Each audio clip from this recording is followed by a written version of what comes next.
38,6 degrés en Allemagne ou 38,2 degrés en Pologne. Des températures records qui viennent avec leur lot de pollution et d'incendies.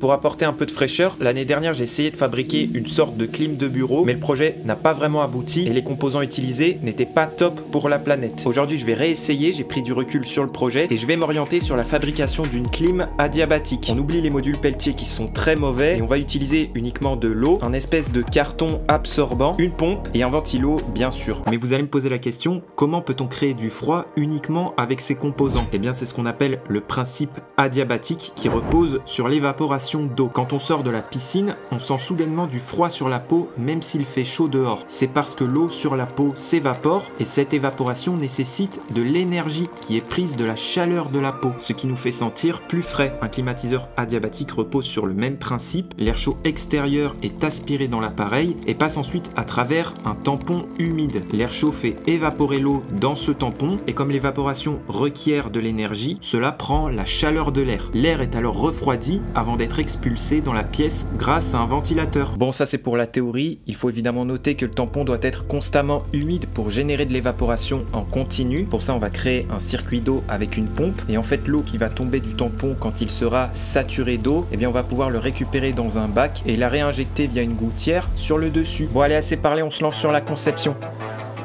Comme à mon habitude, je commence par modéliser les pièces sur Fusion 360 et puis je vais laisser parler ma créativité pour avoir une première version imprimable. J'imprime tout ça sur mes imprimantes Bamboo Lab et Prusa. On récupère les pièces. Ensuite, je vais enlever les embouts en plastique sur les angles du ventilo et je vais l'encastrer dans cette pièce noire sur mesure. Je vais faire pareil pour le dessus. Ensuite, je récupère des vis M3 de 35 mm et j'en assemble dans les quatre coins.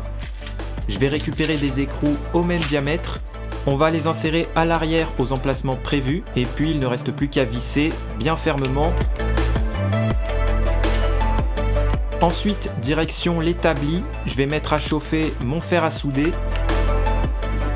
J'active ma ventilation et puis je vais insérer des inserts en laiton aux emplacements prévus. Ensuite, on va ajouter les pièces latérales pour bien solidifier la structure. Ici, je vais l'attacher avec des vis M3 de 5 mm et c'est possible que ça ne soit pas parfaitement aligné. C'est pas très grave, il faut juste légèrement forcer. De retour sur l'établi, je vais encore ajouter des inserts mais de l'autre côté. Ici, il y en a un peu plus car ce côté accueillera la future pompe. On ajoute notre pièce latérale, donc là je viens insérer avec des vis légèrement trop grandes, c'est parce que j'avais plus de petites, c'est pas très grave. Et puis on va pouvoir venir fixer le support pour la pompe, donc j'ajoute aussi des inserts. Et d'ailleurs elle sera de type péristaltique, j'ai choisi ça car je pense avoir besoin d'un débit assez faible pour réaliser ce projet. Donc on verra ce que ça donne, pour l'instant je vais souder le plus et le moins, c'est du 12 volts.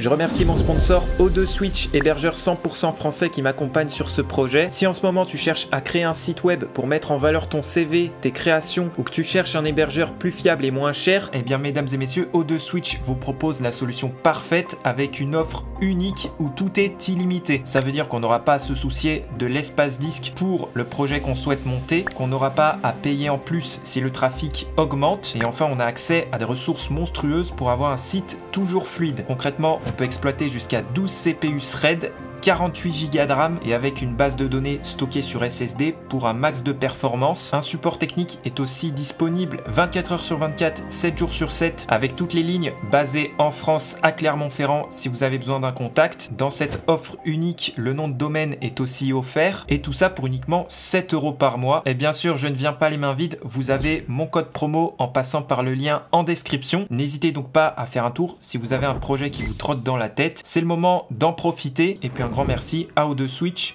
On est reparti. Bon alors cette pompe, on va l'assembler dans notre support. On fait d'abord passer les câbles dans le trou et on va aussi les positionner dans la rainure à l'arrière pour être propre. Et puis on va fixer tout ça avec des vis comme d'habitude. Et puis ça commence à ressembler à quelque chose, c'est pas mal du tout. Je viens récupérer une autre pièce qui va jouer un rôle crucial dans notre assemblage, c'est celle qui va venir récupérer l'eau du tampon quand il sera plein. Je fais attention d'enlever tous les supports et puis on va ajouter comme d'hab des inserts aux emplacements prévus.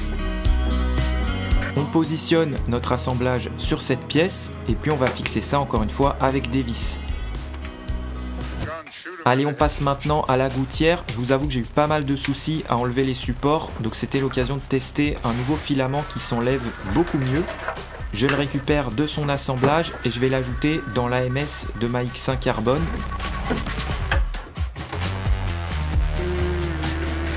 Et une fois l'impression terminée, je vais commencer par enlever le filament qui reste sur le plateau et puis je récupère ma pièce. Et effectivement, le filament s'enlève mieux, mais c'est toujours pas évident. J'ai quand même mis environ 10 minutes pour totalement l'enlever. Par contre, notre pièce est vraiment nickel. On va pouvoir bientôt l'assembler. Je vais jeter tout ça. J'ajoute quelques inserts sur la partie supérieure de notre assemblage. Et puis on peut ajouter notre gouttière qu'on va venir fixer avec des vis. Ça y est, le projet est en partie assemblé. Si on fait un tour sur l'arrière, on peut voir l'emplacement ici qui va accueillir le futur tampon que j'ai pas encore découpé. Et puis l'eau va venir tomber dans le bac en dessous. On peut se demander pourquoi j'ai laissé un trou ici. C'est tout simplement parce que moi je vais me faire un bac transparent sur mesure. Ça me permettra de vérifier le niveau d'eau. Ça sera aussi 100% étanche car les pièces qu'on imprime avec nos imprimantes filaments ne sont malheureusement pas étanches. Cependant, j'ai voulu faire quelques tests pour voir s'il n'y a pas une astuce. J'ai imprimé 2 petits bacs en filament PLA noir mat que je viens récupérer. Dans l'un des deux, je vais ajouter de la colle à bois pour éventuellement boucher les trous laissés par l'impression. Et puis, je vais ajouter de l'eau dans les 2 bacs.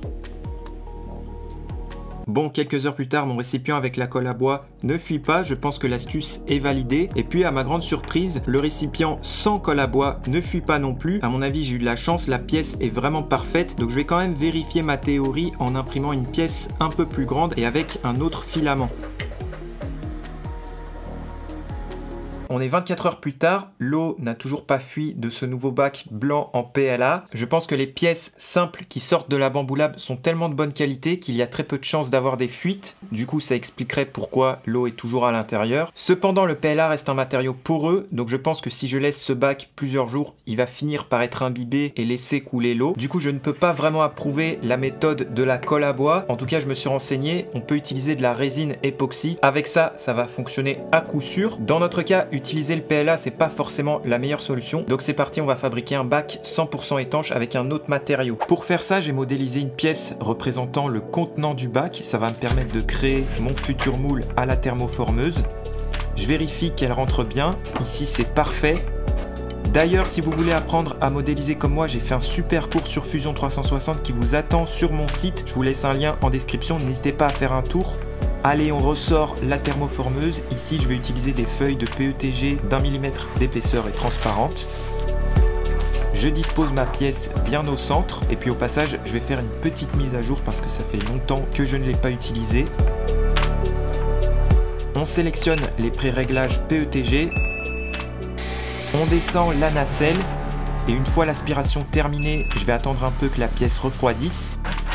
Et puis je vais essayer de la récupérer sans déformer mon moule. Pour éviter ce genre de choses, sur notre modélisation, c'est bien de penser à faire des dépouilles. Ici, j'ai dû mettre 0,5 à 1 degré et c'est tout juste suffisant.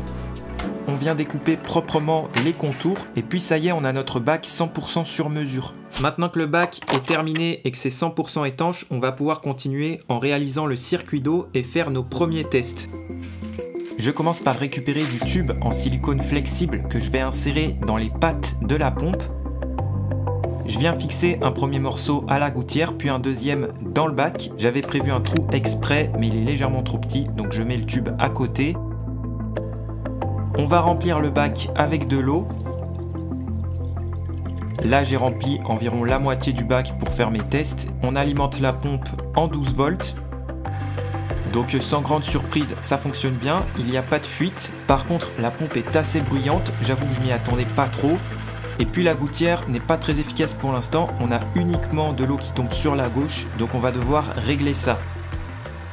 Bon, finalement, c'est pas évident de concevoir une bonne gouttière car il faut qu'elle puisse se remplir sans déborder pour avoir des gouttes à travers chaque trou. Et il faut justement que ce débit d'eau qui tombe à travers chaque trou ne soit pas trop élevé pour éviter de pomper trop d'eau dans le bac et de ne plus avoir assez d'eau pour alimenter le tampon. Donc il y a plusieurs leviers sur lesquels on peut jouer. J'ai commencé par réduire la taille des trous. Le problème est que la tension superficielle de l'eau est suffisamment forte pour ne pas avoir d'écoulement à travers les trous. Donc j'ai essayé de trouver le bon compromis également également en jouant avec la quantité d'eau qu'on peut accumuler jusqu'à ce que la force de gravité soit suffisante pour avoir un écoulement. J'ai fait pas mal de tests, j'ai même essayé de refaire une pièce thermoformée en PETG pour éventuellement que l'eau vienne mieux glisser. Ensuite, je suis venu percer des petits trous pour avoir de l'écoulement, mais malheureusement, c'est toujours le même problème, c'est pas suffisant. Donc après une bonne après-midi de test, j'ai quand même trouvé un truc qui me convient en faisant des trous de différentes tailles. C'est pas le top, mais je pense que ça va fonctionner. Je vais enfin découper mon tampon. Donc je vais faire quelques mesures, puis je découpe ça à la scie sauteuse. L'objectif, c'est d'avoir un morceau légèrement plus grand que la structure. De cette manière, il sera bien maintenu. On lance la pompe et on laisse imbiber jusqu'à ce qu'il soit complètement humide. On peut voir que les gouttes d'eau tombent bien dans le bac et puis la gouttière fonctionne super bien. Une fois le tampon totalement imbibé, on a perdu environ un quart d'eau, donc c'est plutôt bon signe. D'ailleurs, n'hésitez pas à me rejoindre sur Instagram, je vous partage souvent les coulisses des projets. Là, j'ai eu pas mal d'eau qui a éclaboussé quand j'ai fait mes tests sans le tampon, c'est normal, donc je vais nettoyer tout ça et on va repartir sur de bonnes bases.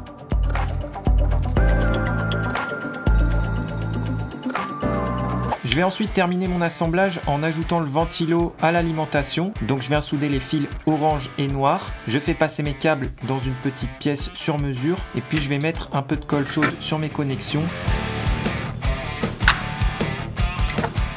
Je viens poser la clim sur le bureau. J'ajoute de l'eau au passage. Je mets sous tension et puis on n'a plus qu'à lancer.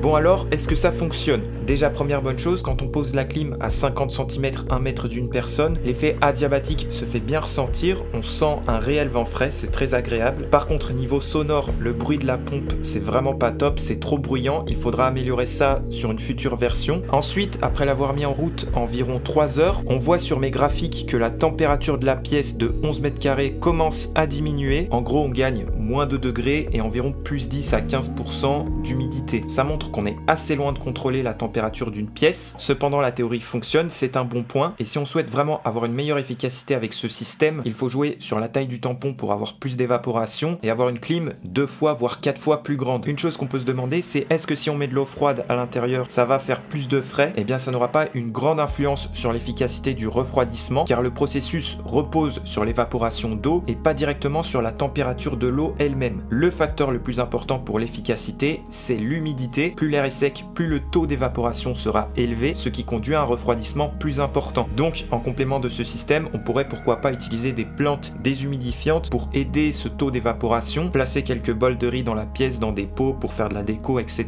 Je ne sais pas si ça aura une grande influence, mais je pense que ça peut aider, puisque l'humidité est le facteur le plus important. C'est bien de se procurer un capteur si vous voulez le refaire à la maison, comme ça vous pouvez vraiment veiller sur les valeurs, et c'est bien de rester entre 30 et 50%, et vraiment d'éviter le seuil des 65-70 degrés. Après, c'est vraiment trop humide. Donc pour conclure, ce qu'on vient de fabriquer, c'est ni plus ni moins ce qu'on retrouve déjà dans certaines boutiques, mais en beaucoup plus efficace car la taille du tampon et la ventilation est bien plus grande. Avec cet assemblage, on a quand même une bonne sensation de frais quand on travaille. Par contre, ça ne va pas réellement climatiser une pièce. Il faut le double, voire le quadruple en taille, vous l'avez compris, mais au prix d'une humidité qui va vraiment augmenter et c'est pas forcément bon pour nous. Donc il y a des compromis à trouver, des astuces, etc. C'est pas encore top. Je vous laisse tous les STL gratuitement en description si vous voulez la refaire. N'hésitez pas à me laisser un commentaire et à me donner votre avis sur ce projet. On se retrouve très bientôt, n'hésitez pas à vous abonner. Dans le prochain projet, on va bien s'amuser. Allez, ciao!